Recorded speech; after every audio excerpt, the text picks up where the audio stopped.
Caros colegas advogados, o tema da nossa aula 2 será contratos de compra e venda. Será que é tão simples assim, tendo em vista os diversos modelos que nós temos na internet?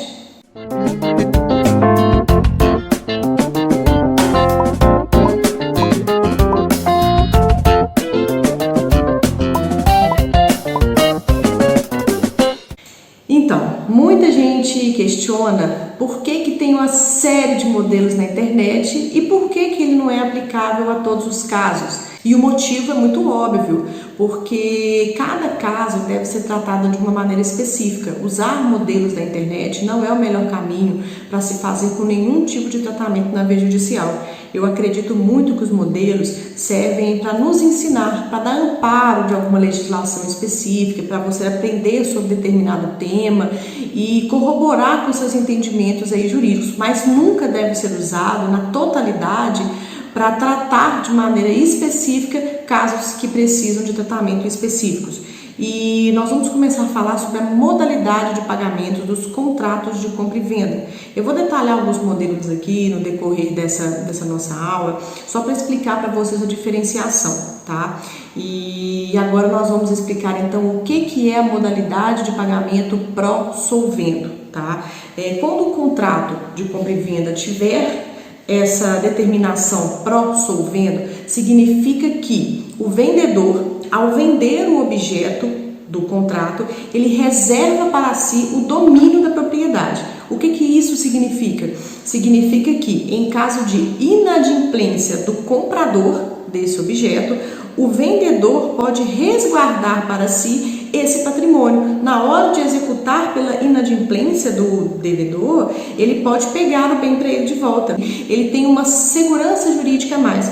A cláusula pró-soluto significa que você não reserva a propriedade do bem para você. Ou seja, em caso de inadimplemento, você vai poder executar apenas as parcelas. Você não vai poder atacar diretamente o bem, tá? Mas aí você pode se perguntar, mas então é muito mais vantajoso fazer contratos com cláusulas pró-solvendo?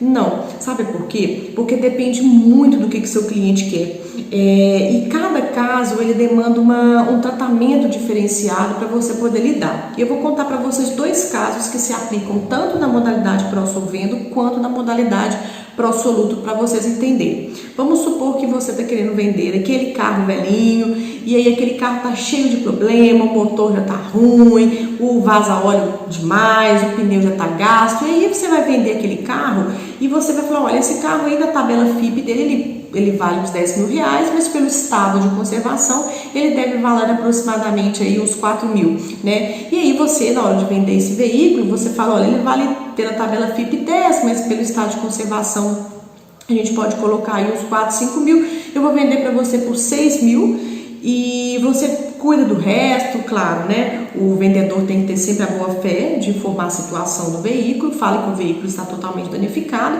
e que será responsabilidade do comprador arrumar o veículo, porque ele está comprando por um preço muito abaixo da tabela, né? Até aí tudo bem. Se você colocar, por exemplo, uma cláusula pró-solvendo no contrato desse veículo, você pode prejudicar o vendedor do veículo, porque às vezes ele não vai querer tomar para si aquele veículo, ele vai preferir executar na justiça, porque ele já saberia que se ele fosse arrumar o carro ele gastaria pelo menos uns 3 mil, ele vendeu o carro por 6, então ele ia ficar praticamente elas por elas. Então não seria interessante para ele deixar na modalidade pró-solvendo, porque em caso de inadimplemento do comprador, o que aconteceria?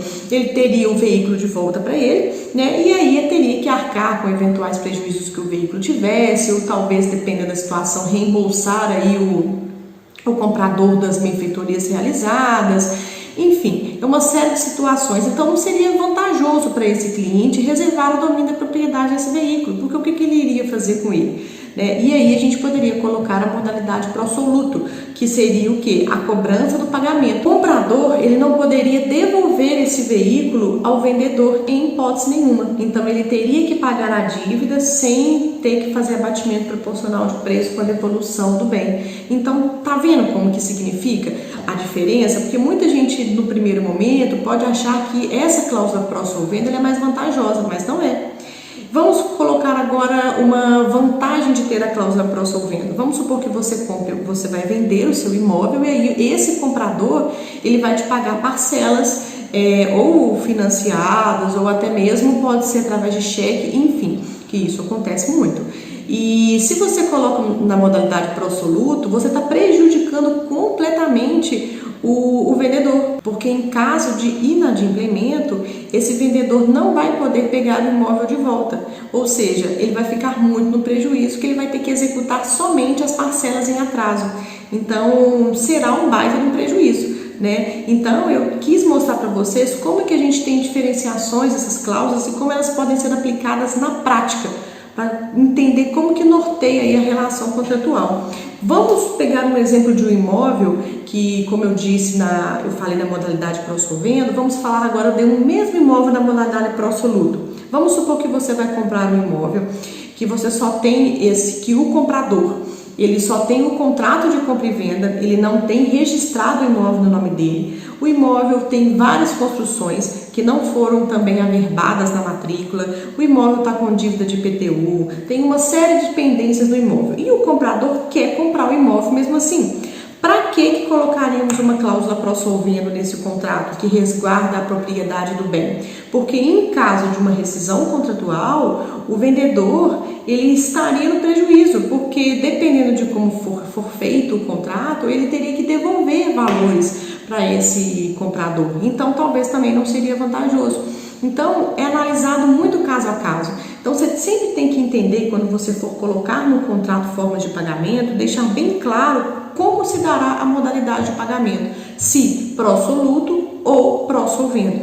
Isso, como que você vai conseguir descobrir isso? Conversando com o seu cliente, porque é através dele que você vai ter uma orientação de como você pode fazer o contrato para melhor atingir os interesses dele. Então, acompanha comigo na tela para eu mostrar para vocês como que se dá isso na prática do contrato. Cláusula segunda, do preço e da forma de pagamento. Pela compra e venda, o promissário comprador pagará aos prometentes vendedores a importância total de X em caráter pró-soluto da seguinte forma e condições. Então, esse contrato é na modalidade pró-soluto, ou seja, é uma simples frase que você coloca dentro de uma cláusula para exemplificar exatamente qual que é a situação que você quer no contrato. Caso você queira colocar na modalidade pró-solvendo, é só você mudar onde está escrito lá pró-soluto e colocar pró-solvendo. É muito simples, não tem que fazer cláusulas explicando a respeito disso, é apenas uma determinação que vai deixar o seu contrato muito mais robusto e elaborado. E eu posso ainda contar para vocês que nunca é exagerado a gente resguardar os interesses do cliente. Sempre que vocês quiserem que a reserva de domínio ela fique devidamente constada em contrato, ponha uma cláusula de reserva de domínio só para evitar discussões judiciais de uma eventual não análise da cláusula, por exemplo, uma situação de má-fé processual, enfim. Sabe por quê? Porque nós sabemos que a prática ela é completamente diferente da teoria, né? Apesar de estar escrito no contrato, igual eu mencionei anteriormente, grifado, sublinhado, o juiz ainda pode entender que o cliente, né, a pessoa que se levar na justiça, que não estava sabendo, que estava confuso, enfim. Nós temos o pacto contratual, né, que o que as partes assinam, elas ali declaram, só que infelizmente a gente sabe que o juiz ele tem outra maneira de ver as coisas, então dependendo do contexto, dependendo de provas, dependendo da má-fé dessa pessoa que fez o contrato ou que estava assinando o contrato, né, ou tanto o comprador quanto o vendedor, pode ser que o juiz entenda de maneira diversa. Então mesmo que você coloque a modalidade pró-solvendo para que você queira resguardar a reserva do bem para você, faça uma cláusula de reserva de domínio. Acompanha comigo na tela que eu vou mostrar para vocês qual cláusula que é essa. Cláusula quinta, da emissão da posse e da reserva de domínio. A posse do veículo está sendo transmitida imediatamente aos promissários compradores e a propriedade será transmitida apenas com o pagamento integral das parcelas do consórcio e da adimplência dos termos desse contrato. Ou seja, o presente contrato possui reserva de domínio. Viu? É muito simples, você não precisa de colocar muitas coisas. Você mencionando a reserva de domínio, mencionando como que vai dar a posse desse bem, você consegue deixar bem claro no seu contrato qual que é a sua intenção ao praticá-lo. E aí você pode ter certeza que lá no judiciário, se eventual conflito existir entre as partes, não vai ter nenhum problema de entendimento quanto à cláusula contratual. Agora que nós terminamos a análise aí do pró-solvendo, pró-soluto e as implicações disso no contrato, o segundo ponto que eu queria mencionar com vocês para uma boa elaboração de um contrato de compra e venda é, sem dúvida, também a qualificação das partes. Lembrando que a qualificação das partes ela deve ser sempre a mais completa possível, a fim de identificar o devedor, a fim de identificar o credor, endereços, de preferência, referências comerciais, para que se esse contrato vier a ser executado por qualquer inadimplência de ambas as partes, você tenha como ajudar o seu cliente na resolução do conflito. Lembrando que uma qualificação não completa pode impedir que você venha até executar essa pessoa. Então, antes de você fazer um contrato, pegue a cópia do documento, da identidade, do CPF, do comprovante de endereço. Tenha esse cuidado de analisar se o endereço é esse mesmo. E aí você pode fazer diversas consultas, ou no SPC, ou no Serasa. E você pode consultar até mesmo através da CEMIG, da Copasa, de você pegar telefone, e-mail, se a pessoa é casada, se ela é solteira, se está em união estável, porque isso tudo influencia numa eventual execução desse contrato. Tá? Então, nós advogados, nós temos a fama de ser terroristas porque nós sempre pensamos no pior. E nós pensamos no pior para conseguir trazer para a realidade um contrato digno e um contrato fiel à vontade das partes. Então, se você, por exemplo, não põe uma qualificação de que a pessoa que está comprando o imóvel, ela é casada, quando você for executar esse contrato, você não vai poder executar através da esposa. Você pode até tentar incluir essa esposa no polo passivo de uma ação, provando que eles eram casados na época, que teve uma omissão contratual, essas determinações todas, mas ainda assim fica muito complexo, muito mais trabalhoso depois para você provar, né? Porque se você tivesse resguardado o seu contrato na data de hoje, na feitura dele, você conseguiria ter um êxito melhor aí, tá? Então vamos atentar sempre às qualificações no contrato. Não é besteira, nunca é demais exigir dados para que as partes comprovem, porque isso é um contrato, o contrato de compra e venda, todo mundo diz que ele é um contrato de gaveta, que por mais que tenha um reconhecimento de firma, ele simplesmente é um contrato da vontade entre as partes, né? Mas nós sabemos que o que resguarda mesmo a propriedade de determinado bem, tanto de veículo quanto de imóvel e em outras situações, é de fato o registro da propriedade. Então, como que você prova que você é dono de um imóvel? Indo lá no cartório e registrando o imóvel no seu nome. Como que você prova que um carro ele é seu? Através do recibo, do documento constando que o carro ele está no seu nome. Isso tudo é para que vocês não se percam depois, caso esse cliente te procure para executar o contrato. Passando aí da análise desses dois tópicos, eu vou entrar agora no tópico 3, que é como podemos executar um contrato de compra e venda de forma mais rápida. E o que significa executar um contrato, né? Executar um contrato é cobrar um contrato pela via judicial, tendo em vista a inadimplência aí de ambas as partes. A inadimplência não só de pagamento, mas a inadimplência também de levantamento de alguma documentação. Às vezes, por exemplo, no imóvel, você tem que transmitir, por exemplo, determinada documentação em 10 dias, 15 dias, e a parte não cumpre essa determinação. Isso é inadimplemento. Além do que também os pagamentos, né? Não transferir o imóvel para o comprador depois da dívida quitada também é inadimplemento. E é só para vocês entenderem como é que se dá tudo, tá? Então, em caso de inadimplemento, como que você consegue fazer esse contrato passar de forma mais rápida pela via judicial? E aí, o que vocês podem ficar com dúvida é como que faz isso. E aí é aqui que eu vou contar para vocês como que funciona.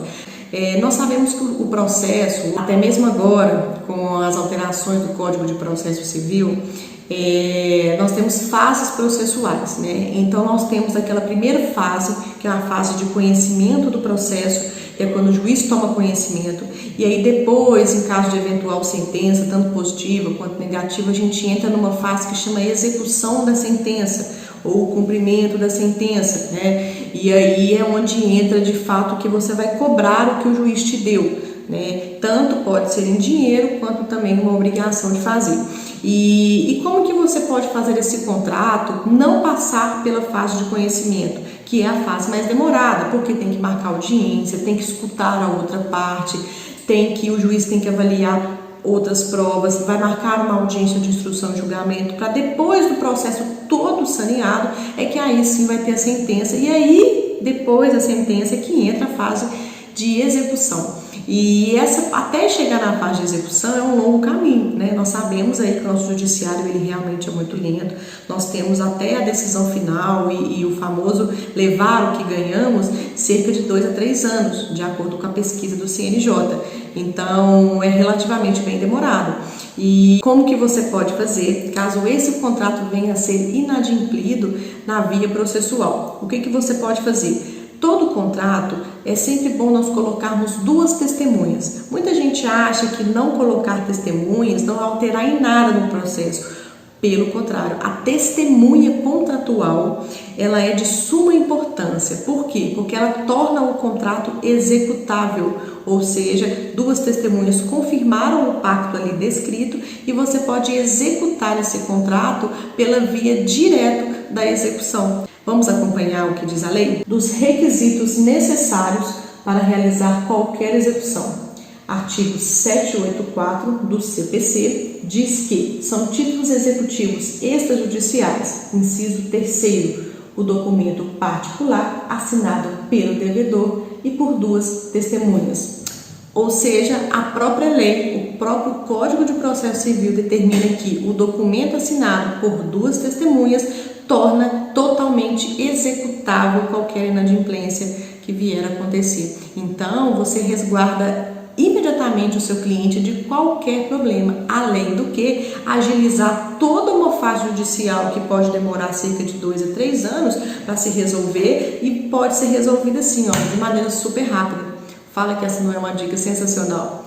Então, toda vez que você for assinar um documento público que você queira, em caso de um inadimplemento, a execução dele de forma muito mais rápida, você acrescenta a assinatura de 2 testemunhas, tá? Lembrando, pessoal, que a execução do título extrajudicial tem um regramento específico no CPC, ou seja, o devedor ele é intimado automaticamente para pagar a dívida, então não vai ter audiência, não vai ter análise do juiz, não vai ter nada. O juiz vai olhar o processo, viu que é título extrajudicial, já vai mandar direto para execução.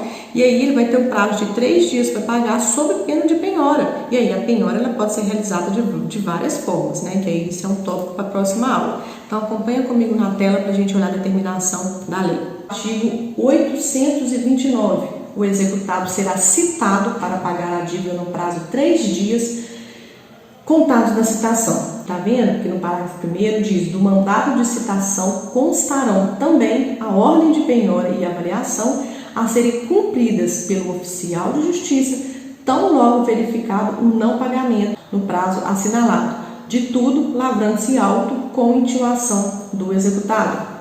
Ou seja, é muito mais rápido, é muito mais eficaz e muito mais certeiro na atuação do seu cliente. Pessoal, mais uma vez, como eu disse na aula 1, não preocupem em anotar os termos que nós dissemos aqui, os artigos da lei, porque logo abaixo tem o link para vocês baixarem o e-book, para vocês terem esse conteúdo em mãos, para consultar sempre que vocês precisarem, porque o objetivo principal é vocês acompanharem as dicas que eu estou dando, para depois vocês aplicarem isso na prática, tá? Então preste atenção, depois vocês pegam as anotações do e-book, para vocês aí usarem isso como base para tudo, tá? E para finalizar, eu vou dar a 4ª dica de como fazer um contrato de compra e venda, e nesse caso em específico eu vou falar sobre contratos comprados de imóveis que ainda não estão inventariados. O que isso significa? Quando o seu cliente quer comprar um imóvel, mas esse imóvel é de uma pessoa que já faleceu, e aí automaticamente pela Sunshine, né, que nós temos, eu vou disponibilizar também isso para vocês no e-book, o que significa, para vocês ficarem a par, porque quando a pessoa falece, o imóvel automaticamente, o bem, né, automaticamente ele é passado para os herdeiros, que é o que a gente chama de Sunshine. E nesse momento, os herdeiros já tomam posse dessa propriedade. Então, eles podem dispor da propriedade, sim, só que tem que ter uma ação de inventário para, de fato, passar na propriedade. Como eu disse anteriormente, só se passa a propriedade através do registro específico, né? No órgão específico de cada bem, né? Como eu disse, do veículo no Detran, no imóvel no cartório, enfim.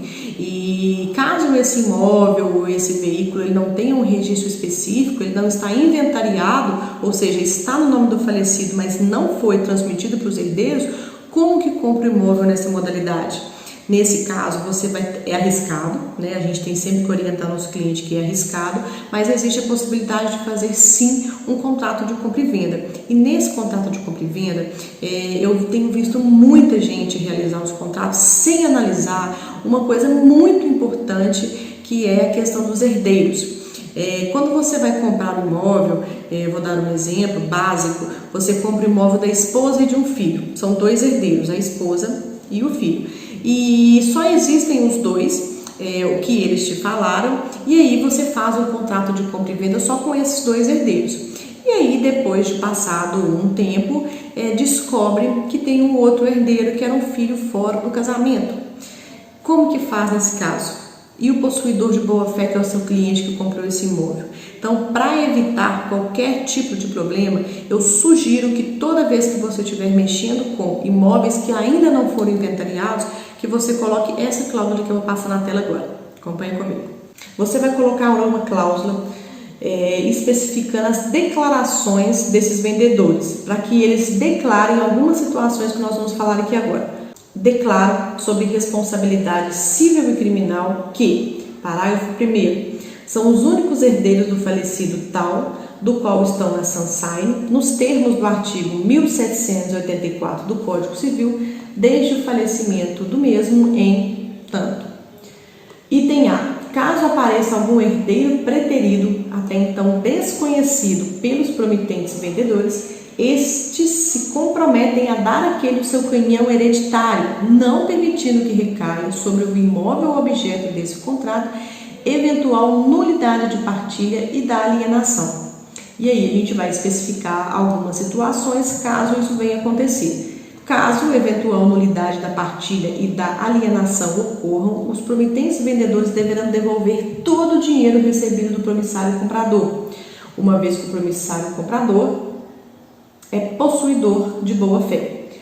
Item 2. Ainda, os promitentes vendedores deverão arcar com eventuais gastos na defesa dos interesses do promissário comprador, tais como custos judiciais, honorário de sucumbência, honorário de advogado contratual, em caso de uma ação judicial de nulidade desse contrato proposto pelo herdeiro preterido, além, claro, do pagamento de uma multa contratual. Então, pessoal, o herdeiro preterido é aquele herdeiro que apareceu depois. E esse herdeiro que apareceu depois, ele tem direito na herança. E se você não resguardar nesse contrato que quem vendeu para o seu cliente tem que pagar o quinhão hereditário dessa pessoa que apareceu depois, você está completamente enrolado. Por quê? Porque apesar de você ser um possuidor de boa-fé, aquele possuidor que não sabia que tinha um outro herdeiro, você pode ser prejudicado sim desse imóvel, voltar dentro de uma ação de inventário e ser rediscutido a venda dele. E aí você, infelizmente, tiver feito alguma benfeitoria, e esse processo se estenderá aí por anos. Então, é sempre bom ter essa determinação, porque por mais que tenha um contrato, você vai executar, né, caso apareça um herdeiro preterido, você vai executar os vendedores. Só que é uma ação muito demorada, porque eles também não sabiam que tinham esse herdeiro. E aí vai estender uma ação judicial de longo tempo e você pode ficar prejudicado aí na compra do seu imóvel. Então, pessoal, essas foram as dicas que eu queria passar para vocês, essas 4 dicas de como elaborar um contrato de compra e venda eficaz e certeiro na solução dos problemas dos seus clientes. E eu espero vocês na próxima aula. Não esqueçam que são 5 aulas gratuitas, todas elas com algum tema jurídico que porventura possa surgir algumas dúvidas ou talvez que muita gente não sabia. Espero contribuir sempre para o conhecimento de vocês. Eu vou pedir que vocês se inscrevam no nosso canal, que vocês curtem nossos vídeos, compartilhem aí para muita gente, porque essas informações não podem ficar guardadas não. A gente tem que passar para o maior número de pessoas para que essa corrente jurídica ela se estenda e as pessoas possam ficar cada vez mais informadas. Obrigada e até a próxima aula.